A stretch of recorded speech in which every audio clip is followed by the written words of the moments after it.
Hello, my name's Philip Womack and I'm very pleased to be talking to you at the Reading Zone for your book club. I'm an author of children's books. I've written 7 children's books now. My first one came out as long ago as 2008.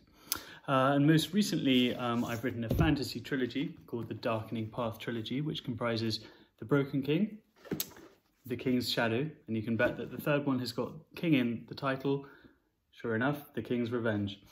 And they were books that took inspiration from the legend of Childe Roland, whose sister gets snatched away to a magical land and he has to go on a quest to find her.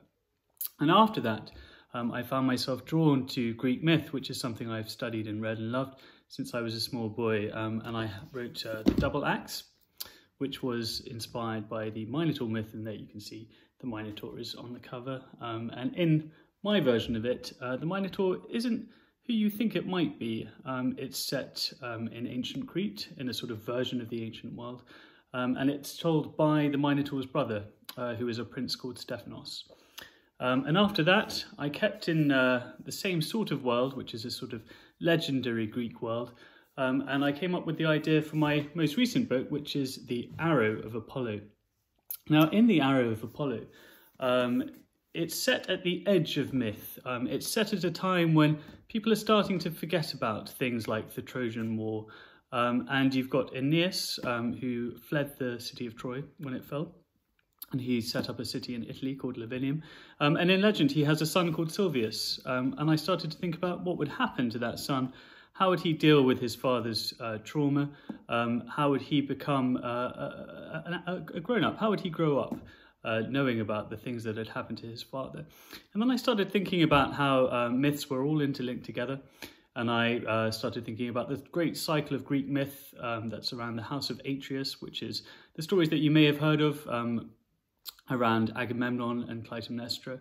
And they're quite gritty stories. They're all about revenge and murder, and there aren't many children in them, and children tend to meet very horrible deaths in Greek tragedy and Greek myth. So again, I started thinking about what would happen to a child born into a world like that, where revenge and sort of bloodlines are so important. And then I came up with the idea for a female character called Alyssa, who happens to be the niece of Dido, who was the lover of Aeneas in Virgil's poem. So I had these 3 characters and I wanted to put them all together into a sort of race or a quest to save the world.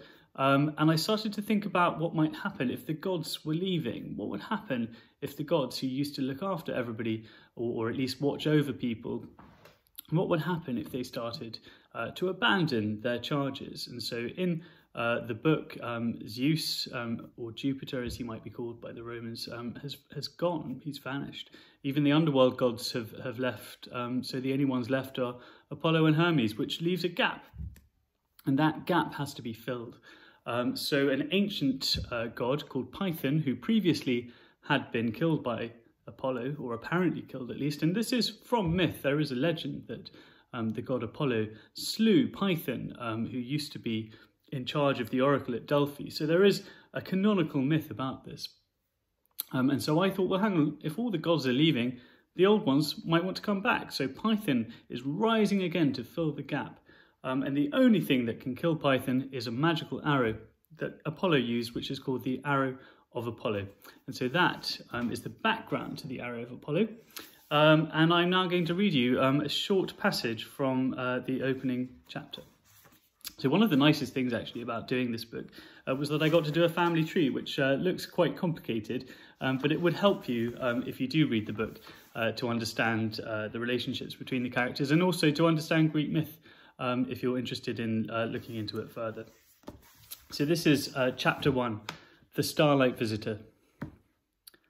An eagle cast its shadow over Silvius's eyes as he gazed at the sun sinking behind the hills. The raptor hung poised on a thermal before swooping down onto its prey out of sight. Silvius turned his attention back to the dusty, stony road spooling out eastwards in front of him, past the marshes and into the wooded, grey-green hills.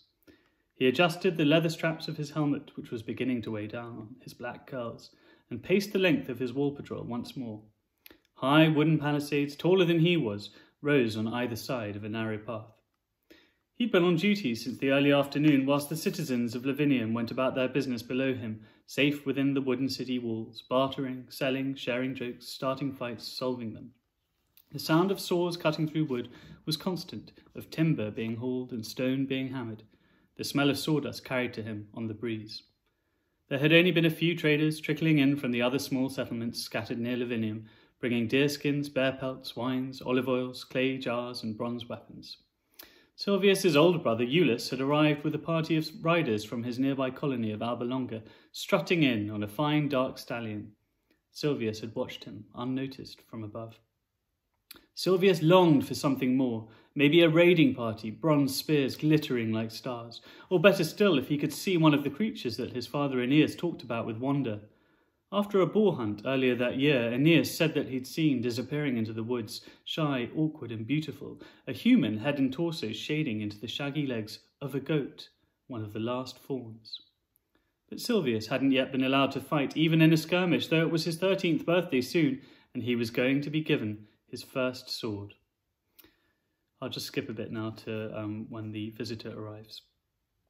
Turning to go, his eye was caught by movement in the distance. At first, he thought it might be another merchant rushing late towards the city, eager to get into the walls before the gates were barred. It was no good to be out after dark. He looked again. The rider was moving fast, faster than any he'd ever seen before, even at the games they held for funerals. Was he running from something?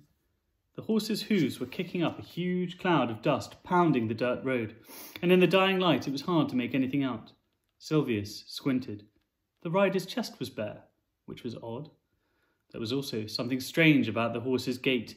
It was maddened, clearly, but also totally in control, the rider seeming a part of it, to flow with it in a way that showed mastery.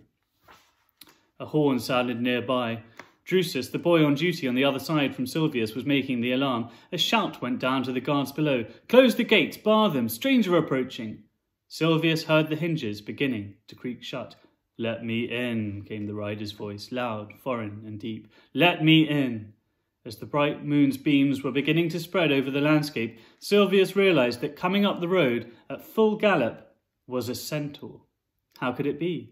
The centaurs were all meant to have gone cantering away into the stars with the gods, yet this was a fully grown male centaur. Fascinated, he watched the beast's rippling movements. "Let me in," the centaur called again. Sticking out of his flesh, in his right side, was an arrow. So I'll just leave it there. That's from the opening section of The Arrow of Apollo. I hope you'll read it. I hope you enjoy it. And I hope also that it encourages you to think about Greek myths and Roman myths and myths and legends from all over the world. There's a great rich store of exciting things out there for you to see. Thank you very much. Bye-bye.